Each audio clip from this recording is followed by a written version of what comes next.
দৈনন্দিন সময়ে হাঁটু ব্যথা একটা কমন প্রবলেম। যদি আমরা ডকুমেন্টস দেখি, বিশ্বে প্রতিদিন 15 লাখ করে পেশেন্ট ডাক্তারের শরণাপন্ন হয় শুধুমাত্র নি জয়েন্টের ব্যথা নিয়ে, অর্থাৎ হাঁটু ব্যথা নিয়ে। হাঁটু ব্যথার প্রতি 3 জনে একজন নারী এবং প্রতি 5 জনে একজন পুরুষ এই হাঁটু ব্যথা রোগে আক্রান্ত। হাঁটু ব্যথার যদি আমরা কারণ বলি, খুব সহজে বলতে গেলে প্রথম এবং প্রধান কারণ হলো যে নি জয়েন্টের ক্ষয়, অর্থাৎ হাঁটুর ক্ষয় রোগ। আসলে হাঁটুর ক্ষয় রোগ বলতে আমরা হাড়ের ক্ষয় বুঝি। আসলে কিন্তু হাড়ের ক্ষয় হয় না, হয় আসলে কার্টিলেজ বা তরুণাস্থির ক্ষয়। আমরা যদি এই মডেলটাকে দেখি, সাধারণ দুইটা হাড় নিয়ে গঠিত, একটা ফিমার, একটা টিবিয়া। এই দুটার মাঝে একটা জেল মতো থাকে, যেরকম আমরা একটা গাড়ি চালাই, গাড়ির মধ্যে ইঞ্জিন অয়েল চেঞ্জ করি, এরকম এর ভিতরে একটা ইঞ্জিন অয়েল থাকে। ইজিলি যেটা মুভ করতে পারে, স্মুথ একটা সারফেস তৈরি করে। আর এই যে নীল কালার দেওয়া আছে, এটা হলো তরুণাস্থি বা কার্টিলেজ বলি। আসলে ক্ষয় হয় তরুণাস্থির।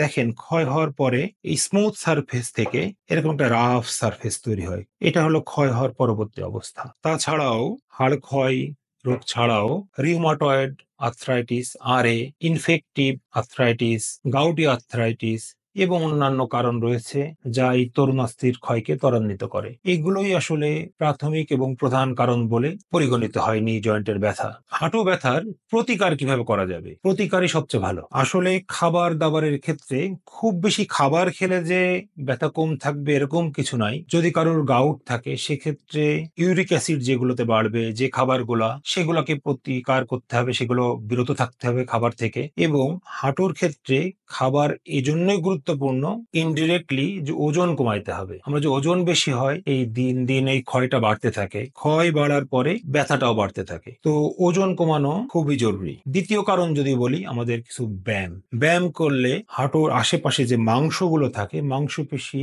শক্তিশালী হয়। শক্তিশালী হলে জয়েন্ট স্পেস তৈরি হয়, অনেক দিন আপনার নিজের হাঁটু ভালো থাকে। ব্যায়াম এবং কিছু খাবার দাবার নিয়ন্ত্রণ, রেগুলার লাইফস্টাইল মেনটেন করে আমরা নি জয়েন্টকে তার খারাপ হওয়া থেকে প্রতিরোধ করতে পারি। অর্থাৎ নি জয়েন্টের ব্যথা আমরা কমায় রাখতে পারি। হাঁটু ব্যথার খারাপ স্টেজের আগেই, আর্লি স্টেজে আমরা এটাকে প্রতিরোধ করতে পারি।